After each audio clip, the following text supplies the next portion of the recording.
dans Petit manuel de navigation pour l'âme, sorti chez Flammarion dernièrement, Sabrina Phillips va plonger dans nos manières de penser et d'envisager la vie pour nous aider à corriger notre course là, à travers 25 étapes. Alors je vais te lire quelques extraits et tu vas nous dire ce que tu en penses. Alors dans étape 1, élargir son horizon.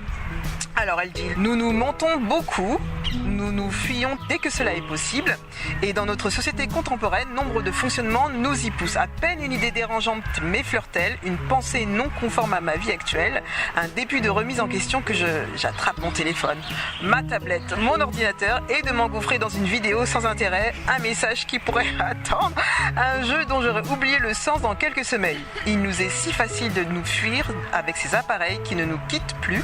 Nous cherchons dans l'extériorité à échapper à notre intériorité.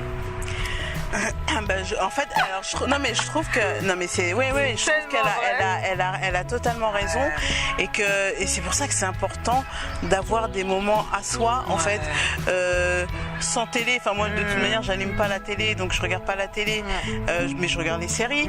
Mais vraiment avoir moi je le fais le matin. Mon moment où c'est souvent le matin parce que c'est important d'avoir ce moment-là parce qu'on est tellement happé. Alors on est happé et on se fait aussi, on se laisse happer aussi par les choses, parce que c'est vrai que comme elle dit, des fois, on n'a pas envie de penser à telle ou telle chose.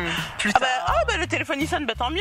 Ça non, mais c'est le moment où je vais faire telle ou telle chose. Mais non, et ça nous dévie en plus des choses sur lesquelles on devrait se concentrer. C'est vrai, prendre du temps dessus, se dire ok, comment je fais avec ça. Et que même si c'est pas positif, même si c'est par rapport à une situation compliquée, etc. C'est pas très plaisant. Justement, faut prendre le temps en fait. Parce que ça va revenir plus tard.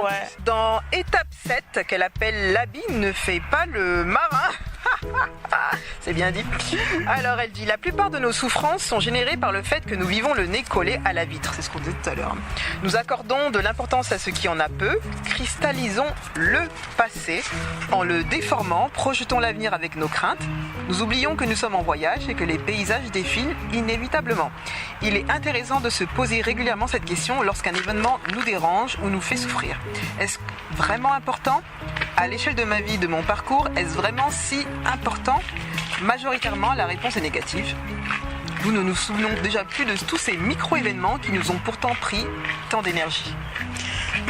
Alors moi, c'est vrai, mais alors moi je m'attarde pas sur les problèmes, sur les micros, sur les micro problèmes. Moi je suis plus dans le positif et puis c'était avant et puis j'avance et pourtant il m'arrive des choses des fois pas très marrantes et pas très, mais c'est pour ça que les gens ils se demandent mais des fois mais comment tu fais en fait on n'a qu'une vie en fait et pourquoi s'attarder sur quelque chose qui est passé. De toute manière, m'attarder dessus, ça va changer quoi puisque de toute manière c'est passé. Enfin, je veux dire, ça c'est passé, ok. J'en ai pris conscience, j'ai tiré les conséquences, blablabla. On avance. C'est comme si tu te laissais stagner. T'es là toujours. Par exemple, quelqu'un t'a fait un truc, t'es là. Ah, il m'a fait ça. Ah, j'aurais dû répondre comme ça. Il m'a fait ça. Ah, parce qu'il m'aime pas. Et après, tu vas tellement loin. Après. Donc le cerveau il va vite le cerveau Qu'est-ce que je fais moi maintenant ? C'est ce que je fais quand la personne m'a fait un truc et peut-être que ça va revenir plus tard parce que des fois ça arrive, tu sais, tu t'enfuis sur le coup et peut-être le soir en te compte tu fais mais il m'a fait ça tout de suite direct, je dis et alors ? Je peux pas en fait, et après tu vois que ça passe. Mais c'est ça. Dernière étape, l'étape que j'ai choisie, l'étape 8 qui s'appelle naviguer en eau trouble. Alors elle dit durant toute notre vie, nous évoluons car nous apprenons. Et ce qui est le plus difficile à apprendre, c'est à aimer. De notre naissance à notre mort, tout ce que nous faisons, pensons, est en lien avec l'amour. Comment me faire aimer ? Et aimer est une question qui nous taraude tous jusqu'à la dernière seconde. Elle apparaît vers 3 ans, quand l'enfant commence à avoir confiance de lui-même, quand il débute aussi sa socialisation. Comment me faire aimer de l'autre, du groupe qui seront mes amis, et se poursuit tout au long de notre existence avec nos conjoints, amis, collègues, et comme cette question est difficile, car notre individualité nous pousse vers un amour conditionnel, alors que le véritable amour est inconditionnel. Ah bah ça totalement. C'est clair, l'amour conditionnel normal depuis sa création. Tout est échange. Ah ouais, non, condition. non. Mais moi, alors, moi, j'ai pas de mal à aimer. Ouais.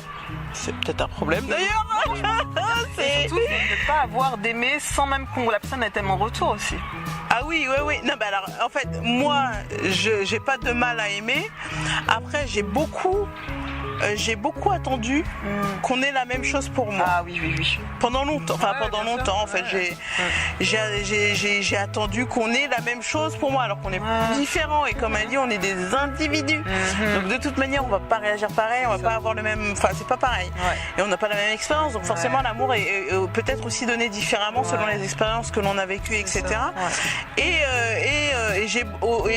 étant plus jeune, étant pas mal timide, etc. Enfin, je le suis toujours d'ailleurs, un peu moins qu'avant, mais je voulais me faire aimer. Ouais. Je voulais me faire aimer, sachant que moi j'ai grandi à la campagne, un village de 2000-3000 habitants. On était presque les premiers Africains à arriver dans ce petit village pavillonnaire. Voilà. C'est pour ça que je parle d'expérience aussi, c'est qu'arrivé là, on a vécu le racisme, on a vécu pas mal de choses. Bah, moi je voulais me faire aimer des gens pendant longtemps.